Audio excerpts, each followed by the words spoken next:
হামলা পাল্টা হামলায় অগ্নিগর্ভ হয়ে উঠেছে মধ্যপ্রাচ্য।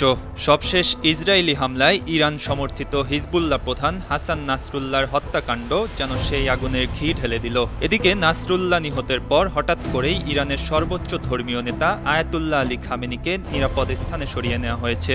তেহরানের এমন পদক্ষেপে একটি প্রশ্ন সামনে আসছে, ইসরায়েল কি এবার ইরান আক্রমণ করতে যাচ্ছে?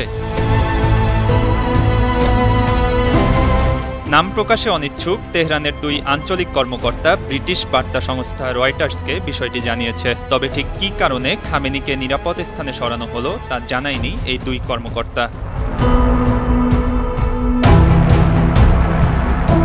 এর আগে হিজবুল্লাহ প্রধান হাসান নাসরুল্লাহকে হত্যার দাবি করে ইসরায়েল, তবে ইসরায়েলের এই দাবি নাকচ করে দিয়েছে হিজবুল্লাহ।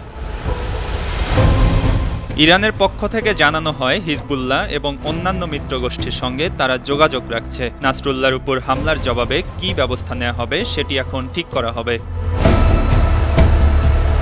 শুক্রবার বিকেলে ইসরায়েলি হামলায় দক্ষিণ বৈরুতে ৬টি ভবন মাটির সঙ্গে মিশে যায়। এসব হামলায় F-35 যুদ্ধ বিমান এবং ৫,০০০ পাউন্ডের বাংকার বাস্টার বোমা ব্যবহার করা হয়েছে।